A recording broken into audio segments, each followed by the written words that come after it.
precise landing in a picturesque setting. This American osprey is a bird built for war, one of a handful based in the top end as the United States Marine Corp's presence continues to grow in North Australia. Today it's touching down at a defence facility near Point Fawcett on the Tiwi Islands, around 100 kilometres north of Darwin. But for the 70 defence personnel involved in exercise crocodile response, the aircraft is landing on Belize, a fictional island nation that's been ravaged by a cyclone. And the ABC was allowed to see how the Defence Forces practice responding to a humanitarian crisis. There's been loss of life, the people there without food, drinking water, a lot of roads have been closed, and those sort of things. We want to be good guests in the place where we are bringing help, and part of that is waiting to be invited in. And once we are invited in, we are supporting the civilian, the professionals, those humanitarian assistance professionals who know what they're doing, and they're going to ask for us to bring unique capabilities that the military has. The ADF and US Marines hit the ground running once their respective governments have given the order. They're tasked with assisting the Belizean government and the Red Cross with getting the remote village back on its feet. And one of the first priorities is getting drinking water direct from the ocean. To purify water, we have to pull it from the source.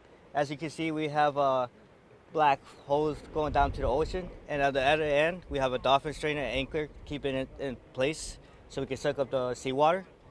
And this pump that's the main job of this pump, is to suck up the seawater.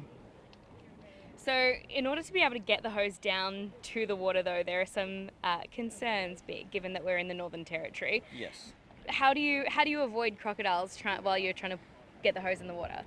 So what we did is, when it's low tide, that's when we set our anchor, and then when it becomes high tide, we get the right amount of water, so we don't have to go in the water at all. Is that different to what you would do elsewhere? Yes. Back in the States, we can just go in the water with a life jacket and just swim and get as deep as we need to be. It's a complicated scientific process. There are numerous pumps and filters, as well as 3 skilled operators turning seawater into drinking water. So over here we have the chlorinator, which it injects chlorine into the water. It stops and inhibits the growth of bacteria, which cause diseases what we're getting from the raw water source. So for every PSI and for every gallon we make, there's a certain calculation we have to do. You see there's another pump right there, yeah. And that sends it to this hose that's over there.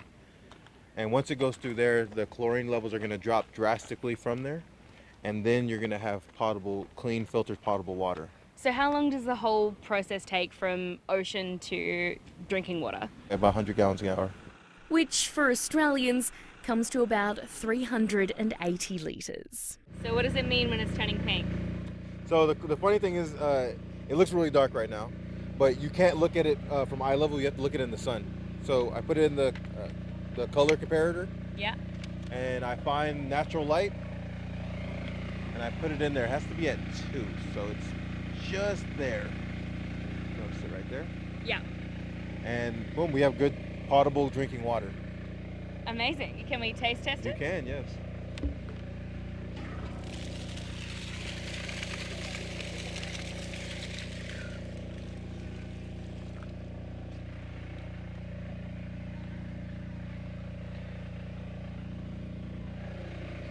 Tastes slightly chlorinated.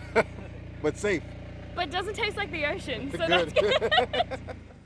With clean water for locals to drink, the military then turns to road clearing. And when it comes to chainsaws and fence building, it seems it's all the same from one side of the world to the other. They bash in star pickets just like we do. Back at the main hub, communications are set up. I create a communications network using single-channel radio assets. So I make big antennas and make radio talk to radio, and then make radio talk to satellite, and that's how we work out here. And despite differences in acronyms and workflows, there's only one real language barrier. Yeah, of course, everyone uses different acronyms, but myself, I kind of have a hard time understanding the Australian accent sometimes, not gonna lie, especially if it's very rugged. It's a spectacular setup for a week-long role play that started in meeting rooms at Darwin's Larrakia barracks. To make the exercise as realistic as possible, planning only took place days before deployment. This humanitarian exercise is not only a rehearsal for what would happen in a real-life aid scenario, but also a good opportunity for both Defence Forces to practice deploying a huge amount of equipment and people. In a real-life scenario, there's no going back for something that's been forgotten.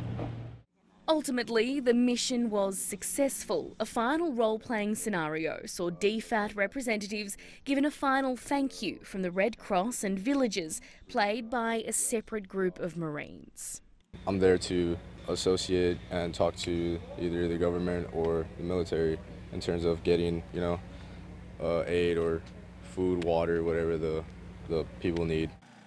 It was the first of many training exercises the US Marines will carry out with Australians during their 10th rotation in Darwin, using the Aussies' knowledge to build on their own for future operations. We know that they can provide this, and we know how that fits in with what we do.